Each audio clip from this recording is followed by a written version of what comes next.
It's great to welcome back to the program Jeff Cohen, who's a journalist, media critic, founder of Fairness and Accuracy in Reporting, and co-founder of Roots Action, which has identified 15 House members that it considers to be ripe targets for progressive primary challenges. I think, Jeff, for reasons that I'll explain shortly, my audience will be pleased to hear me talking about this. So, I mean, let's just talk first about the general principle. In other words, how should we be thinking of when it makes sense to invest resources in primarying a seat currently held by a Democrat? Well, people have to understand that challenging an incumbent is not easy. You will generally lose. But what we argue in this report is that if you run a strong primary challenge against a corporate Democrat or a problematic Democrat and you don't win, it still helps you get progressives organized within that district. It helps you win elections later, and it puts a scare into the incumbent to start serving the interests of the constituents more than the corporate donors.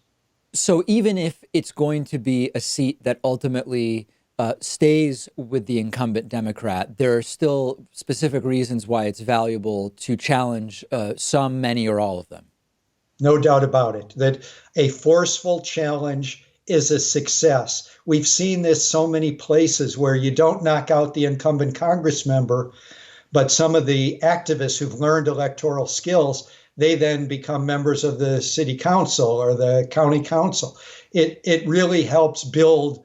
And I'm not talking about running 2% protest campaigns. I'm talking about getting in the Democratic primary, running a good campaign, learning the electoral skills. Even if you don't knock out the incumbent, it's still worthwhile. So where my audience has sometimes disagreed with my position on this is that I've said, I'm all about moving the Democratic Party to the left. I want to look at Senate seats. I want to look at the House of Representatives. I'm completely with you. But my pragmatic side also recognizes that in a world of not unlimited resources, and there are some limits in terms of how much money there is to be invested in any particular state, district, or seat, there is some calculus to be made about, okay, if we have the option of trying to primary one Democrat versus trying to flip two red seats to blue, that it's okay to make more specific analyses of particular districts and states, and that sometimes the right answer might be to leave a relatively centrist Democrat be for some other goal that may be a higher or more achievable or productive goal. Is that general calculus something that you agree with or disagree with? I agree with it up to a point. Obviously, progressives and their organizations within a locale need to decide how best to deploy those resources. But I began, and the whole organization, rootsaction.org, began in 2011 because we came to this conclusion. There isn't just one problem facing our country, which is the impression you get from MSNBC and at certain news outlets, which is right-wing extremism, right-wing republicanism. We believe an equal problem is that the Democratic Party leadership is so corporatized and so ineffective in fighting for social, economic, racial, environmental justice. So if you begin with the idea that there are two problems, sort of equal problems, then I think you and I would agree that sometimes it makes sense to go after a Republican and try to flip it. But a lot of the times it makes sense to go after the corporate Democrat because, frankly, in these bad blues, in this report we just put out with 15 incumbents that should be primaried, 12 of them are in completely Democratic districts. 5 of them are in districts where the Democrats win by 40, 50, 70 points when, Hillary versus Trump. Sure. And if you don't primary a bad corporate, problematic, tired Democrat, you really have no congressional election in your district. It doesn't exist. That's exactly right. Yeah, and I think that it sounds like we mostly agree. I mean, I sometimes think about West Virginia, where you've got Joe Manchin, arguably the most conservative Democrat in the Senate, and you have 3 House congressional districts.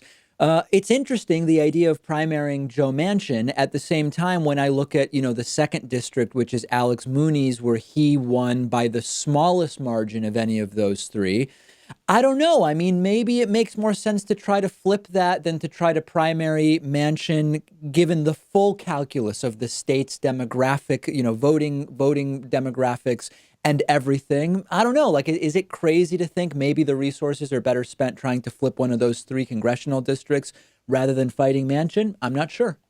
Yeah, I'm not an expert on the three districts, but I'm not arguing with your rationale that progressives need to be strategic.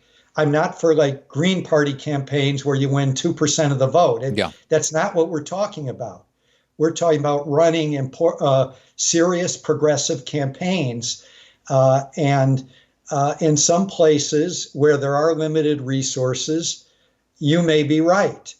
But I have found, as I travel around the country, I do lectures and I bring out a crowd, and there's a lot of activists, that one of the great frustrations is people that are saddled sometimes for 10, 20, 30 years with a Democratic Congress member in a very blue district who's not getting the job done, who's pro-corporate, pro-war, and doesn't stand up to Trump.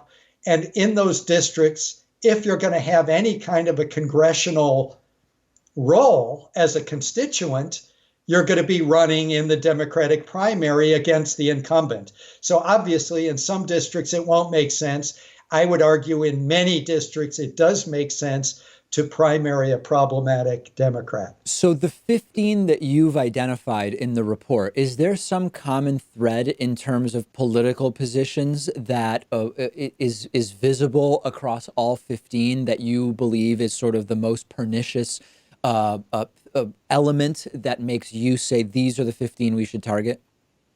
Yeah, and remember, we said at the beginning of the report, the following report is far from exhaustive. It's merely illustrative. There's far more than the 15 that should be primary. But the 15 we profiled, yes, I would say the one thread is corporatism.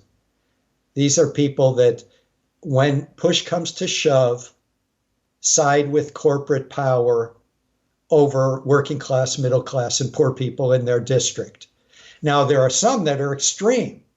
I mean, there are three on our list: Schrader in Oregon, Cuellar in Texas, and Costa in California. They get Koch brother money. I mean, they're so far right wing, they're almost Republicans. But then there are the people that are like Meeks. Meeks is in a district in Queens where Hillary beat Trump by 70 points. And he's completely allied. He's liberal on some issues, but he's completely allied with Wall Street. That district should have a progressive. And so the main thread, I think, is these are people that when push comes to shove, they identify with their corporate donors and not middle class and working class people, broadly defined. This is where I think the representatives currently in the Democratic Party are furthest from the electorate, in the sense that over the last 10, 20, 25 years, you've seen the American electorate in general move to the left on a number of different issues. Many of them are social, right? So when you look at abortion, when you look at gay marriage, when you look at the role of religion in government, for example. But on the corporate stuff, it seems as though the difference between many Democrats and almost all Republicans is so small compared to where the Democratic voters are on this issue. Yeah, I agree with that 100%. And a big issue for us was war spending. I mean, Trump asked for the biggest military budget in history last year, and he basically got it. Pelosi immediately issued a statement how she's working with Trump to get the military spending he wants. Schumer issued a statement. And what we found here is you've got a lot of these Democrats who claim they want to tighten the belt. You know, they want to be fiscally conservative because the Trump is not. But they're always for more military funding.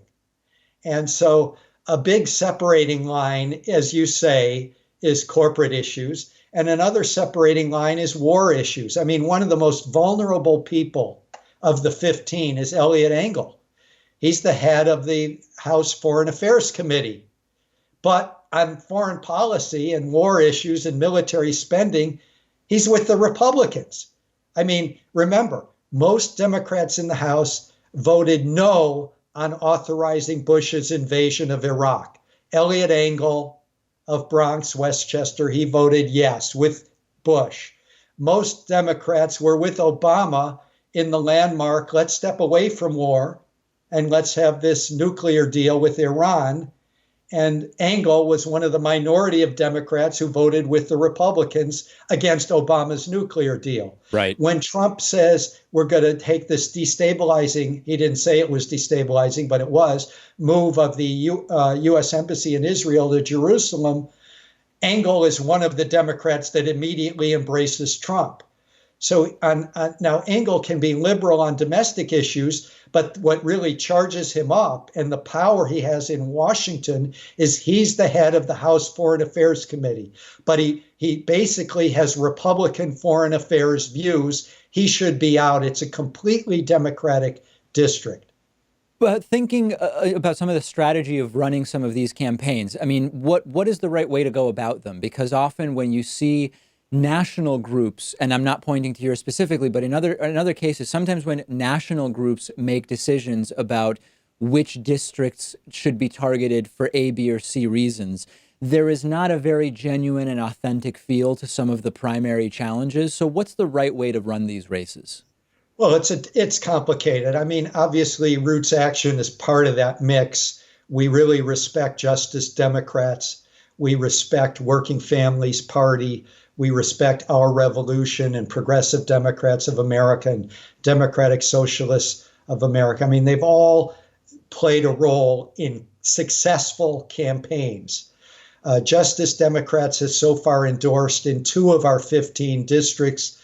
They've endorsed against Cuellar in Texas, and they've endorsed in New York against, I think it's Engel or Meeks. The problem, what not to do, and this is a problem we're finding already for 2020, is that in a number of these districts, there's 2 progressives that have gotten into the race. And 2 very strong progressives. And that's a way that helps the Democratic corporate incumbent stay in office. So we know one thing not to do is split up the progressive vote. And as you've been pointing out, split up progressive energy. So that's where organizations are sort of important early now in looking at the candidates and deciding who's the most progressive, who can win, or who is the most progressive, who will run strong, and then try to convince people to rally around that one candidate. I know it's often difficult because there's often legitimate differences of opinion. Very interesting report. We'll be linking to the work of Roots Action in the description to the YouTube video for our interview. We've been speaking with Jeff Cohen, who's a journalist, media critic, founder of Fairness and Accuracy in Reporting, and co-founder of Roots Action. Jeff, always great to talk to you. Great to talk to you. And they can find the report at badblues.org.